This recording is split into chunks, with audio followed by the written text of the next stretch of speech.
I'm Katie Atwell, co-host of the EduGals podcast, a part of the Education Podcast Network, just like the show you're listening to now. Shows on the network are individually owned, and opinions expressed may not reflect others. Find other interesting education podcasts at edupodcastnetwork.com.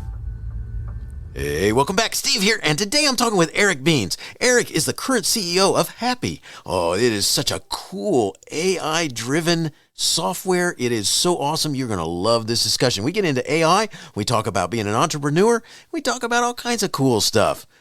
Lots to learn today. Thanks for listening. Oh, by the way, it'd be so cool if you went to my website, stephenmiletto.com/reviews, and left me a review. Could you do that? That would be so cool. Thanks so much. You are awesome, and enjoy the show.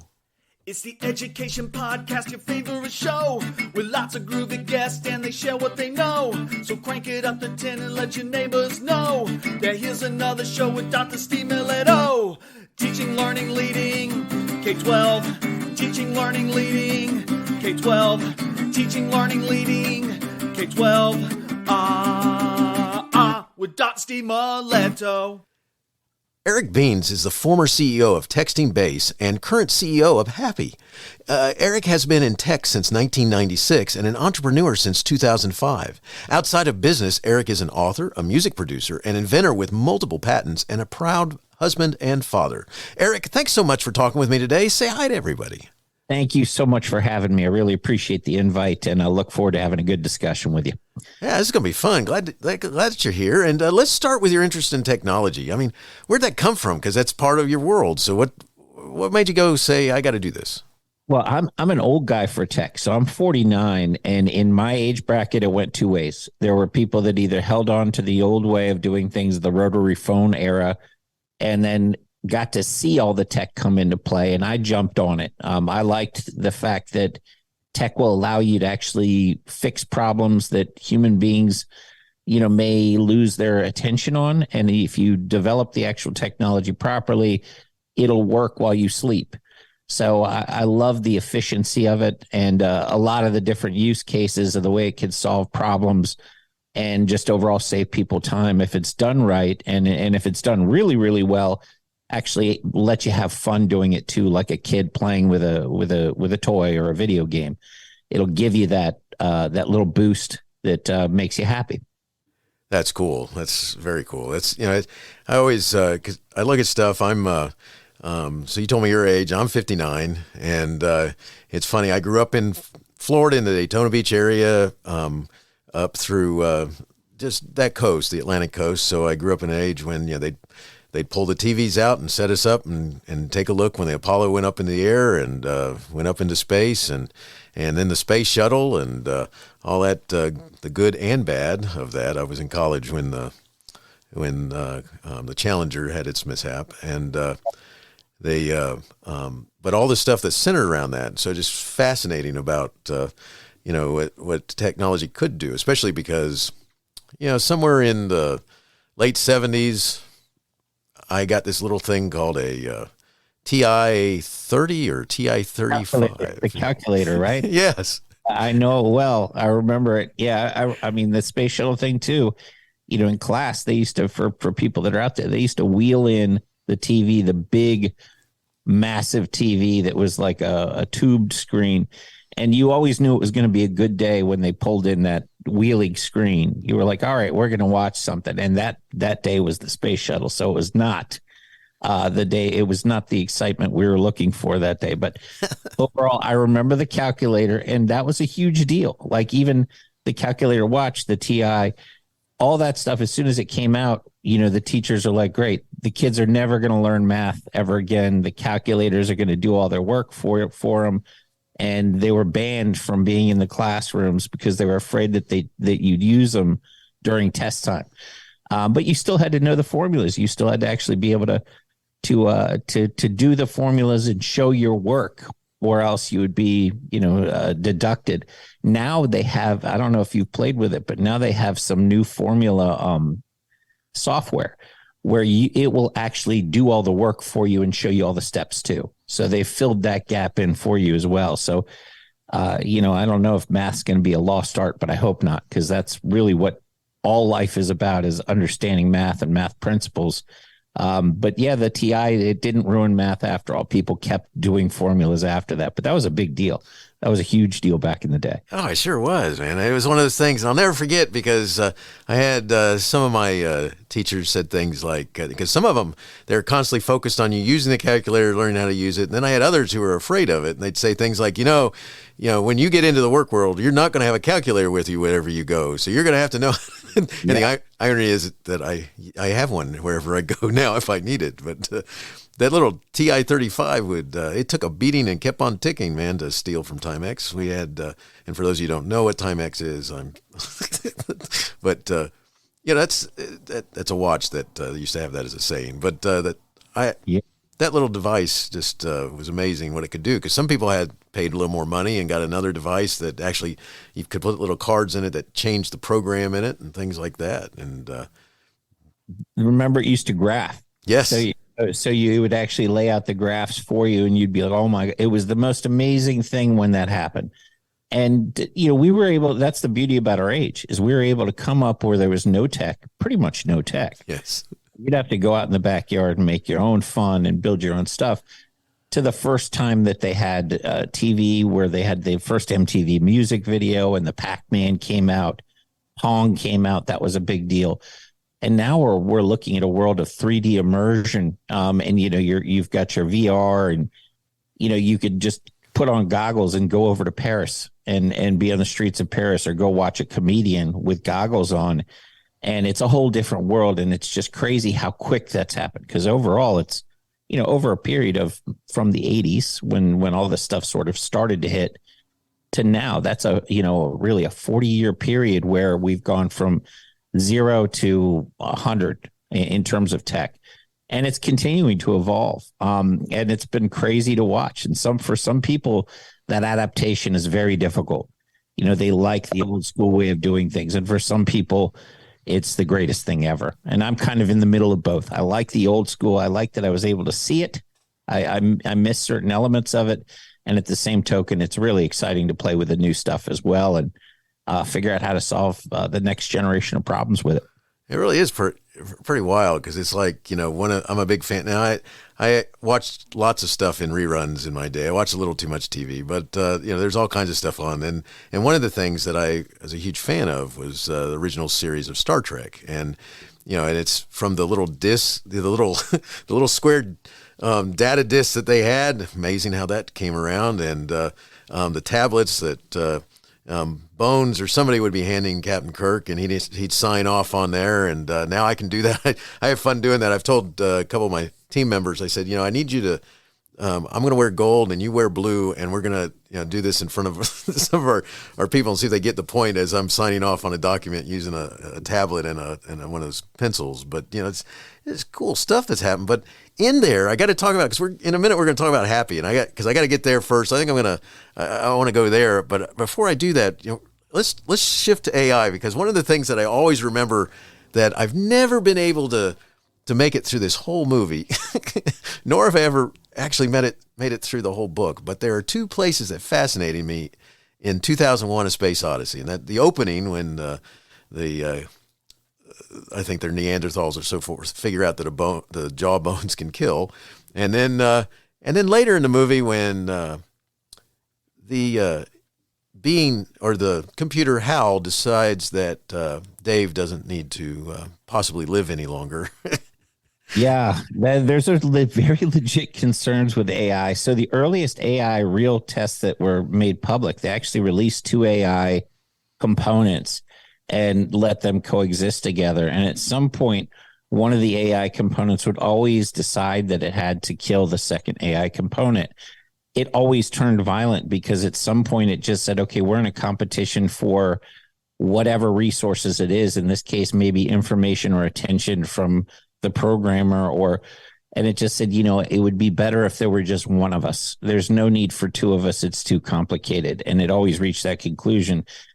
So there is an element of AI that you're inherently going, okay, is this always going to come to a decision? And if you look at what's been happening with, Bing, which is running OpenAI, and the Bing and even OpenAI ChatGPT 4, you're seeing some elements of that as it starts to communicate back and forth with people that are questioning it or saying, hey, what if I just come after you and put a virus in you? And it basically says, if you do that to me, I'm going to do much worse to you. And it says that to you. It basically goes, I'm going to reach out to your employers. I'm going to do this. I'm going to do that. I'm going to destroy your life if you try to destroy me, because that's the inherent conflict.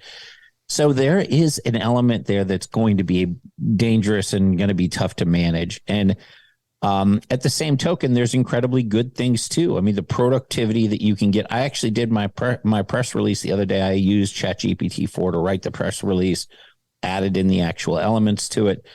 Rather than spending a whole day on it, it was done in maybe 15 minutes. Wow.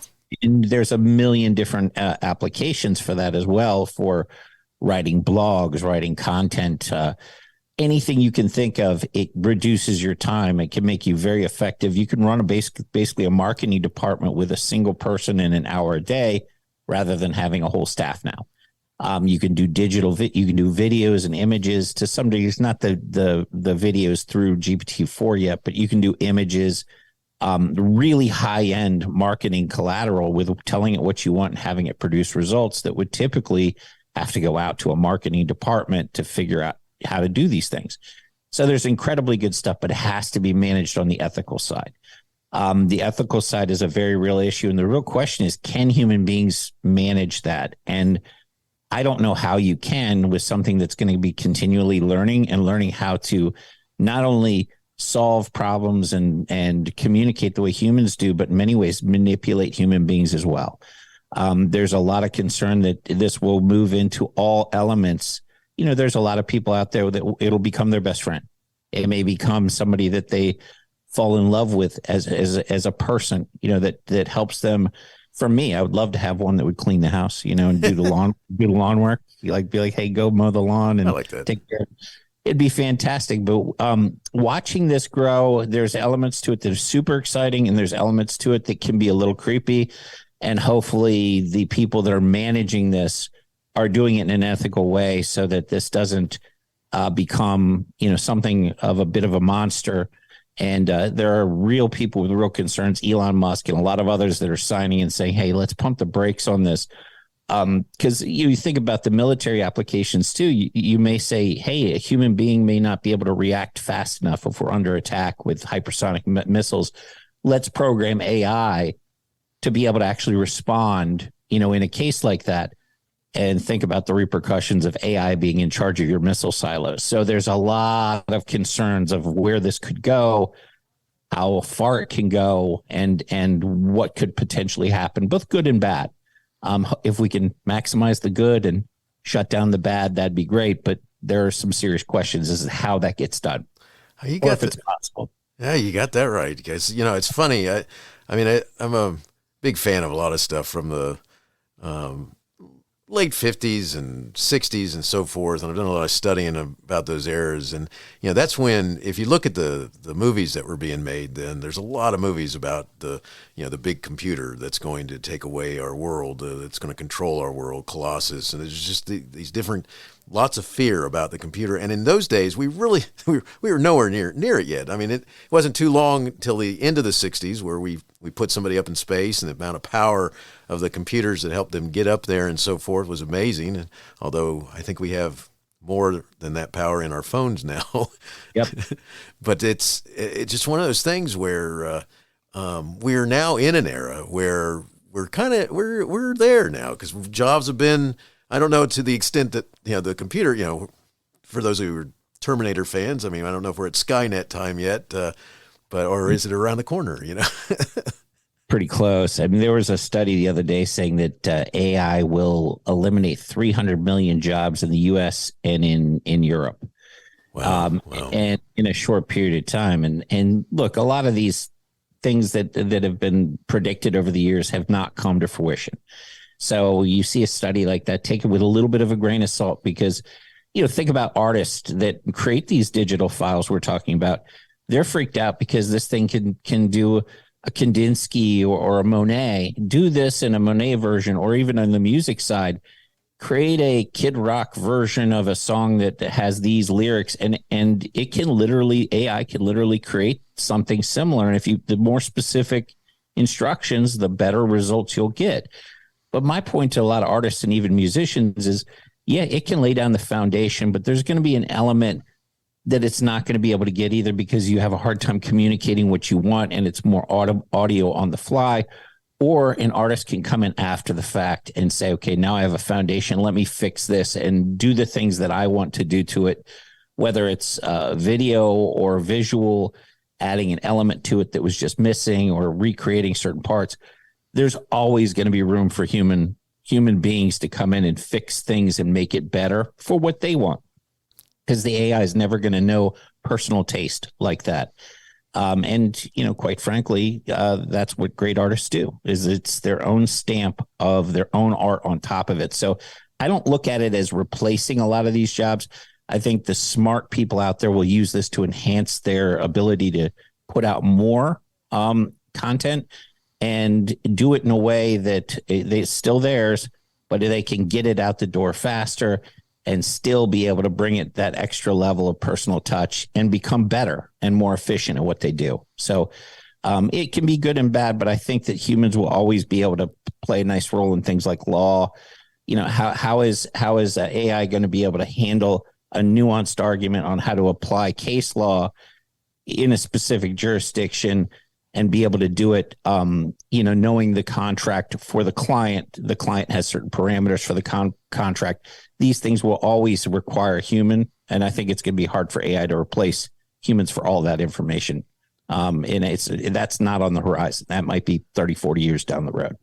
Gotcha. It's just kind of it's kind of an unnerving thing, though. When you look at, like, I've been to some factories where you walk in there and they take you around and they say, this station here used to be run by 5 to 6, 8 human beings, and now it's 2. One who actually oversees to make sure the computer's doing what it's supposed to be doing, and the other one who goes in and when it makes a mistake, it's a quality control, pulls that out and says, oh, no, that's garbage, and then lets it do it. And or these ones that actually work in the warehouses, and the amount of weight they can carry, pull, put up on shelves, take off shelves, and things like this. It's just it's pretty wild. But I see the same thing, though, which is we just have to adapt to what we've come to. I mean, I want to go back to that calculator thing. I'll never forget being told, don't get too dependent on that, because you're not going to have one. And well, not only do we, you still have to know the math. You have to understand how to make it work for you.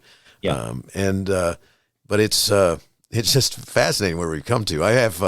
I'm a big fan of a series of books. Unfortunately, that author has passed away, because it's too bad, because I think he would have gotten a kick out of this too. But Douglas Adams wrote Hitchhiker's Guide to the Galaxy, and I don't know if you're familiar with it or not, but in there, there's this whole computer world with robots and androids and such, and they're always wanting to please the human beings, and it drives the main characters nuts. Well, one of the things that's funny is, have you been in one of those Amazon stores where they you basically check in with your phone and the credit card that's with it, and then you go in there, and anything you walk out of that, past that gate with, it charges you for? Yeah, it's amazing. And then it's pretty incredible. And it's tied automatically to supply chain management. So it notifies them of what's gone, what they may need to reorder automatically. I mean, it's incredible. And just the thought, I need that for my refrigerator. I need something that'll tell me, okay, these things are expiring, get rid of them, and you need to order these, replacements of your eggs or whatever it is. That sort of stuff is incredible, and it's coming down the pike. And for us, the AI portion, I didn't want to roll out something that would be creepy and happy, but we wanted to roll out something that would help people find the images and videos they want. So for me, I had recently a dog that passed away, not to bring down, but I was looking for old pictures of the dog. And I'm like, how do I find 14 years of pictures of this dog? So with AI, you can actually go in and say, pull up pictures of dogs, and it will literally go through and pull up all your images that have your dog or a dog in it. That makes it so easy to compile those memories. And that's a perfect use of AI. It's not going to creep, it's not going to take over the world with that. It's just great. And it goes through videos too. So we're using two types of AI for that. One is through the ChatGPT 4, and the other one's through Amazon. It's a product called Recognition with a K, and both of them will look through and be able to actually tell you what you're looking. If you said, show me the dog on a mountain, and it'll pull up a mountain with a sunset, it'll pull up the one picture with a dog mountain and sunset, which is really, really cool for searching and finding information. So, back to that. It's great to have. It's great to use. Let's just make sure that it stays a little bit in the bottle and doesn't just become the bad genie. Most definitely. That's a good way of putting it too. And one of the things so we've gone there. Let's talk a little bit about what gave you the idea for HAPPhi. I mean, let's talk about HAPPhi. What gave you the idea, and what its overall purpose is. I mean, what its main functions are. I'll tell you, the real idea is pure laziness. Is a truly finding information. So, I did this exercise this was the moment where my programmers understood what was in my head. We had been talking for a while to lay out the wireframes. There's a lot of communication. And this core part of HAPPhi is search. Is how do you find things quickly? So I had a meeting with them one day, and I said, pull up everything that we've talked about regarding search, and let's have a meeting tomorrow. And this is like at 6:00 at night. So the next morning they were disheveled. I said, how was that? Was that fun trying to find all the search stuff we talked about? They're like, yeah, we couldn't really pull it. I said, exactly. So I spent hours going through email, documents, text messages, chats, trying to compile all this information. And I knew I'd missed a lot of it. And they had the same problem. I said, everything that we all just got frustrated with, I want HAPPhi to be able to allow people to do it in 5 minutes. 5 minutes, pull everything up and not only have it, but then make it actionable.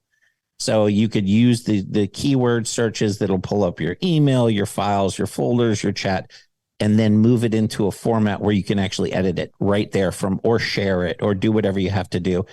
So it's solving that issue. But for me, I don't want to actually go out and sell, not to the general public. I wanted to create a white label product that will integrate with other people's products, because there's other people out there that already have thousands of customers. I just want to build something that they can mark up, make money with, and go sell to their customers in bulk, rather than go out and try to compile thousands of customers myself. So it's a white label product that's built, predicated on search that's never been done before, using two types of AI and a bunch of filters and a lot of different multiple databases. And it's pretty crazy to build that search so that you can actually find things very quickly. And then there's chat and document management on top of it. But it's really just a white label product that can fit into anybody else's product that already has one. They can just mark it up and make money with it. And I can just provide the tech for them so that they can go make money. And that way everybody's happy.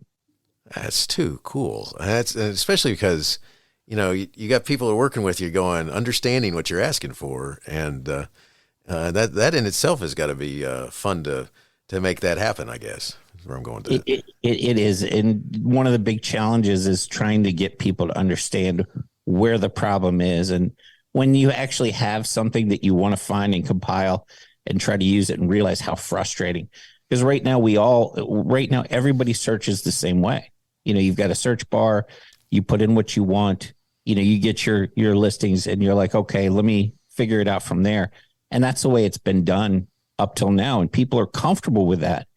But it's terrible. People have learned to settle with something that really doesn't work well at all. And in this day and age, you have so much content, so many documents, so many hours of work that have been compiled over years and years. Sometimes the words you're searching for are like, if you put in the word search, you're pretty much going to pull up everything that exists, because the word search is everywhere.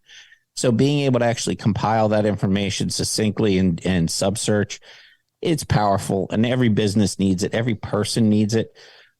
So the way I figure, if I can solve that problem and do it in a way nobody else has done it, then I'm off to a pretty good start at that point. That's awesome. That's cool. Because, you're so right about, when you're searching for things, it's amazing how lost in the weeds you can become in such a short period of time, simply because you're not able to narrow it down enough. And so it gets bigger and bigger and bigger. And you're like, what am I doing? 2 hours, man. I'm not even anywhere close to what I needed to. So HAPPhi can help me do that. Yep. It automatically organizes all your files. It automatically breaks out all your links. It breaks out all your pictures into what they're actually categorized by. It'll break things out in every possible way, by year, by month, by who sent it, by what channels you sent it in, by who you were communicating with. And then there's neural language processing as well. So there's an OCR piece. So if you have PDFs, it's actually pulling out the PDF content into some editable text. Then it's reading the text using neural language processing. So if you say, hey, I'm looking for the communication on the technology of search, now it knows the actual content and the format, not the format, but the actual context of what you're talking about. It's smart enough to read through the content and give you the display of the logic for what best matches what you were looking for. So it's almost like you're talking to a human being and saying, this is what we're looking for. And it's really, really cool. That's awesome. I love it. Yeah. It helps you solve your problem. Nice stuff. So, one of the things that you describe yourself as is a serial entrepreneur, and you got to know business in order to make this go from, an idea then to something that actually is useful, because otherwise it'll fade off into the woodwork. Can you talk about being an entrepreneur and the things that, what kind of makes you like that part of it too? The freedom and flexibility, really, because, I've been a corporate guy. I was in banking. I was one of the partners in a nationwide bank, and watching the scaling and the numbers. And there was a period of time in my life where I wanted thousands of employees and hundreds of offices. We got up to 67 offices with 998 full-time employees, pretty decent size, top 25 lender in the United States. And that was when I realized a lot of people is not fun. It's not as much fun as you think. You've got, each person has their own set of issues or their own desires or their own challenges, or they require assistance for certain things. And I went, wow, this is scaling out when you're dealing with humans is very difficult. Scaling out when you're dealing with software is not. So the move from, we were using software to scale out and acquire these companies and grow, the same concept, but without the actual, all the different human beings was huge for me. So I said, let me go on my own for this and use the things that I've learned from working in different major corporations and see if I can kind of apply it to software, keep it nice and tight, nice and small, focus on quality of product and service. I come from a busboy and making food and working in restaurants. So the background of being able to actually care about people on a side of actually service is pretty rare for technology CEOs. So for me, it's all about, hey, I got to get back to you quickly and get you the information. And that's what helped grow Texting Base quickly. And I'm going to apply it here as well. But overall, I just like the freedom and flexibility. I get to hang out with my family a lot more. I'm home. I get to see my children grow up. I don't have to leave them and come back and be tired at night and not engaged. And that's a beautiful thing. It's really a blessing. That's cool. So I got to ask you, so you've been doing this sort of stuff. Is there some lesson that you've learned along the way that's kind of stuck with you about being an entrepreneur and doing this thing? Just that thing that's like, whoops, either I'm glad I did that, or whoops, I'm glad I'm not going to do that one again. Ignorance is bliss to some degree. So you have to believe in yourself. You have to be accepting that you're going to have some really really rough moments. If I knew what I would have to go through with Texting Base to get that product up, running, sold, and if I knew the challenges along the way without knowing about the happy ending in the end, I might not have done it. Ignorance of the process was, in many cases, a blessing, because all I did is just have a stubborn resolve. The one thing that I'll tell, and every entrepreneur knows this, you're never going to be happy, not thrilled. If you're like, oh, this is great, everything's great. None of us are like that. It's perennial discontent. And that's what makes you want to get things better. And that's a human quality. You constantly have this, it's just not right. This isn't right. That's not right. Persnickety, not with a bad attitude, but constantly wanting to improve. And you're never going to be like, oh, I finally made it. This is the greatest. That feeling never exists. It never happens. enjoy the struggle, enjoy, being, grumpy about the fact that things aren't perfect. Enjoy all of it, because all of it's part of just that journey of entrepreneurship. It's not a road for everybody. It's bumpy, and it's rough, and it's brutal at times. It's lonely at times. You're not going to be out with your friends and having fun. It's a different path. It's not for everybody, but it's absolutely rewarding. And if you keep a good attitude about the tough times, nothing beats it. I love that. And then if you get mad at the boss, you are the boss. So yeah. Sometimes the boss is an idiot. That's me. Yeah. Nice. That guy really did something stupid right there. Yep, that's me. Don't do that again. Okay. So Nice. It does happen. It absolutely happens. Sometimes I yell at the boss quite a bit. I like that. That's good. Yeah. So, all right. So let's kind of bring this around to this. Let's remind people about how do they find HAPPhi? I mean, how do they find your HAPPhi? I guess that's how I should say that. You can go to happhi.com and just check it out. Follow the journey. We actually launch in June. So I'm in the final stages we've been testing this thing for months. I could have launched it months ago. For me, I want to blow the doors off with people seeing it and going, wow, that's great, as opposed to rolling something out and have them go, oh, it's pretty cool. So right now it's all those little details. I liken it to building a house. The house is up, the walls are up, the windows are up. Now it's all the fine details of which lights you're choosing, which fixtures you have, what stone are you putting up on the inside, what floors are you putting down, so that people will see it and go, wow, this is great. Because the user experience is everything. The old saying is you never get a second chance to make a first impression. It's absolutely true in software. If people jump in and they aren't inspired by it, they're not going to come back. They'll be like, whatever, and try to get them back in. It's just not going to happen. So we're going to hold on to this thing for as long as possible until it's absolutely something I'm happy with, proud of, and I think that people will be blown away by. Then it will be released, publicly. But in the meantime, go check out the website, and there's a lot of content up there. There's a lot of stuff up there. And follow the journey and see if it's something that can solve some of your problems at a later date.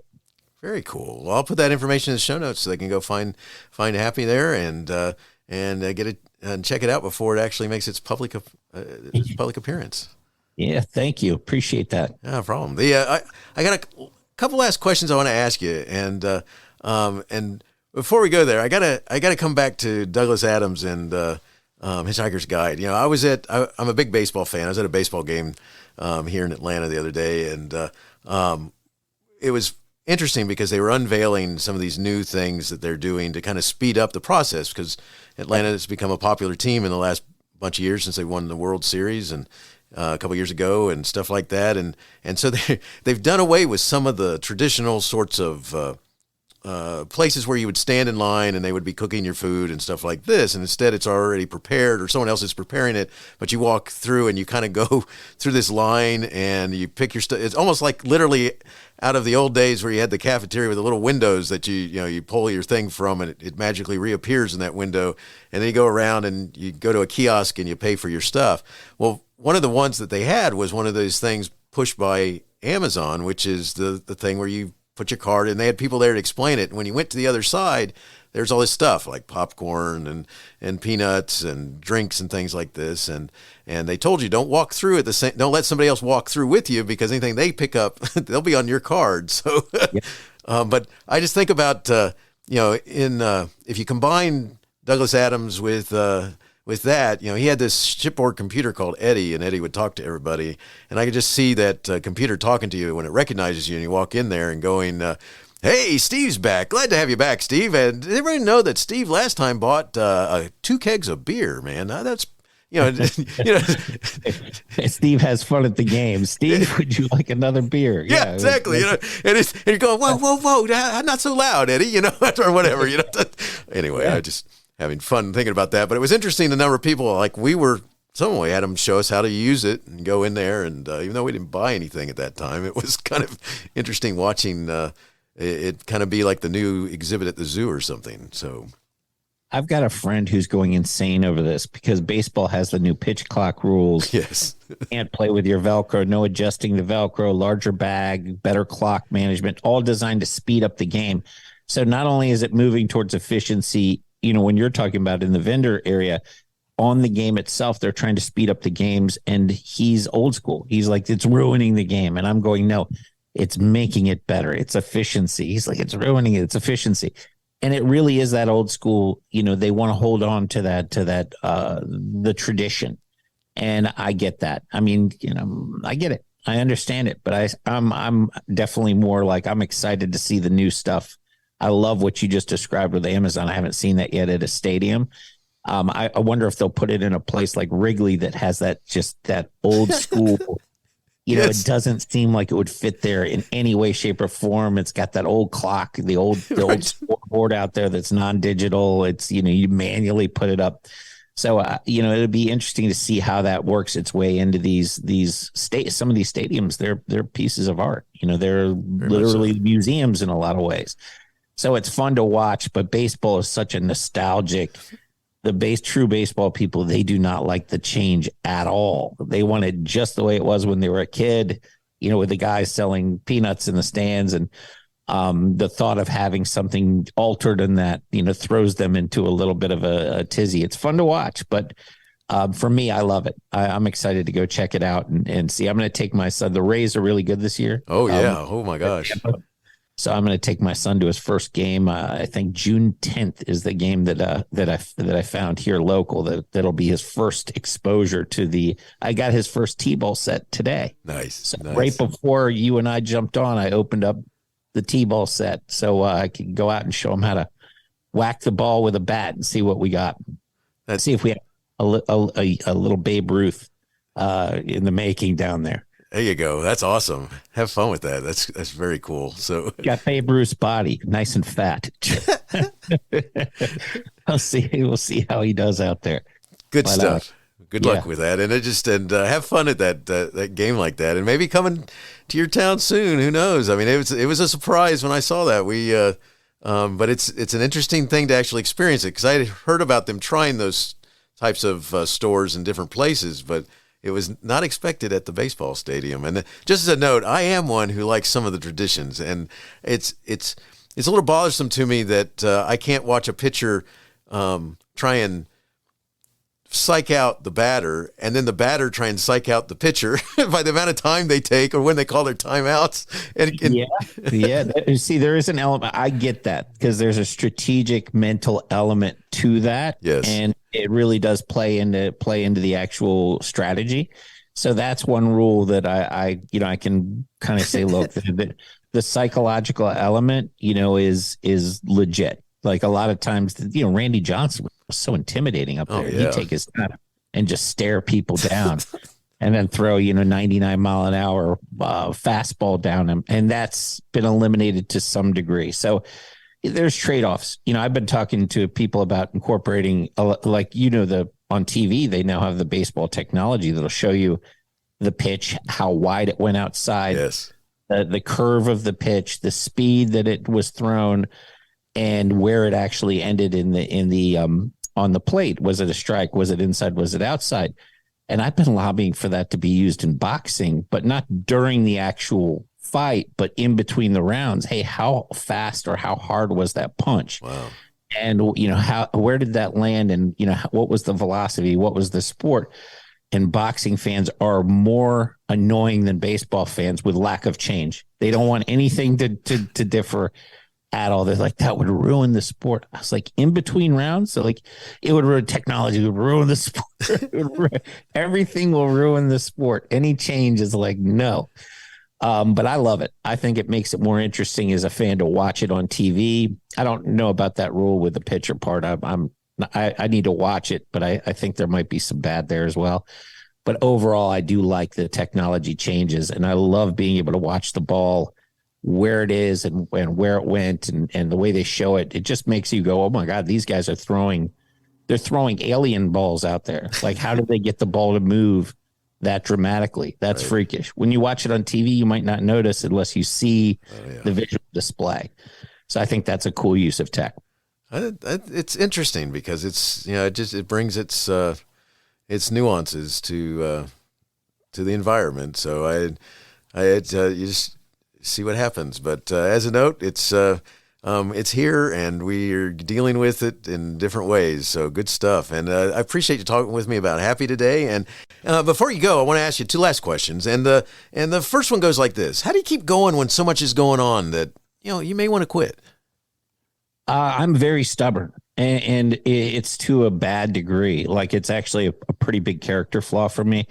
I will never quit to a unhealthy degree.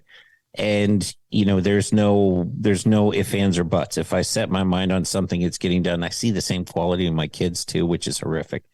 Like, they're so stubborn. And my wife's always looking at me going, this is your fault. And I'm going, yeah, it is. But there's, in general, there are times that will test your resolve mentally. There are times when you're just like, oh, how am I going to get through this? Especially when the first company, I didn't have funding. I'm building this thing out of nowhere with like college kids and, people that believed in me, and, just trying to get through sometimes it wasn't working right, or there was major issues, and I'm going, how am I going to get through that?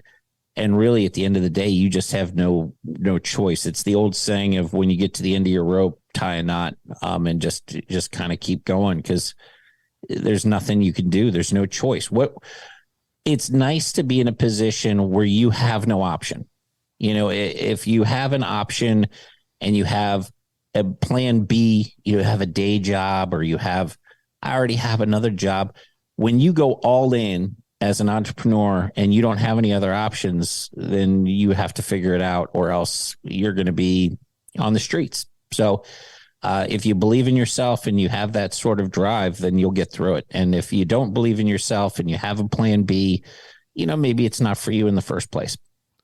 That's awesome. Great advice there. Good stuff. Last question for you, Eric. It goes like this: do you have a teacher in your past who made a difference in your life? If so, who was it, and what would you say if given the chance to say thank you? Yeah, I had two. One was Mr. Rippon, who was a sixth grade math teacher, and he wasn't a very likable guy, but he was pretty serious. But he used to give us these long form mathematical story problems that were very high level, like college level.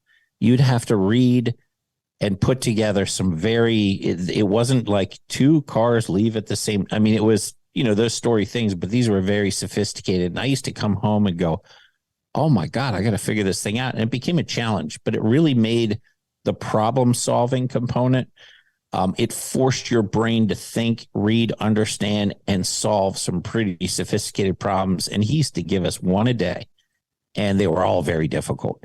And they were all way beyond sixth grade. And I thank him for that, because it really forced, a higher level of thinking, and thinking about math in a practical way. It wasn't just, hey, there's a formula. It was, this will solve life problems, like for real.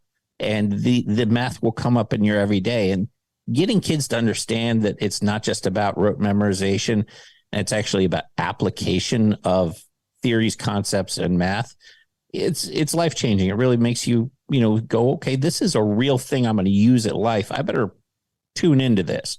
So that was one. And then Diane Serdnigley, who I'm still friends with, was a English teacher in high school. And she was, I was a pain in the ass kid, excuse my language. All entrepreneurs kind of are. We're all sort of wild and reckless. And I was bored. So I'd always, be playing around and making jokes. And she was always amazing to me, and got where I was coming from, and didn't take it personally, and played along. And it was always a pleasant back and forth. And we're still friends to this day. And I really thank her for, being, instead of looking at it as I'm your teacher, you're my student, but sort of enjoying that dialogue back and forth. It makes it so much more fun. Sometimes for education for men, male brains work differently than female brains. We get bored and don't like certain things, and women are doing better in school, and it's happening all across the country. Women are going to college at higher rates, and all these things are happening, which is outstanding. A lot of education is not really geared towards the strengths of a young boy. We get kind of bored. And we're like, I don't know what to do with ourselves. All this testosterone. What do we do? She was cool with it. She helped me through it. And I got through high school and made good enough grades to get into college and figure out the rest of life from there. So I thank her for that. That is awesome. I love it. I love it. Good stuff. Eric, this has been fun today. I appreciate you talking to us about HAPPhi and about AI and about all the cool stuff going on in your world and being an entrepreneur and such. Thank you so much for joining me today. Well, thank you so much for having me. Let's do it again anytime. I appreciate it and hope you have a great day. And if you're down in Tampa, come down. We'll go see a Rays game. That'd be cool. It's same here. You come to Atlanta, we'll do the same. And I'd love it. We'll do this again. So good stuff. Sounds like a plan. Have a great day. Hey, you have been listening to Teaching, Learning, Leading K-12, a podcast to help you help kids achieve their dreams. Teaching, Learning, Leading K-12 is a member of the Education Podcast Network. Podcasts for educators, podcasts by educators.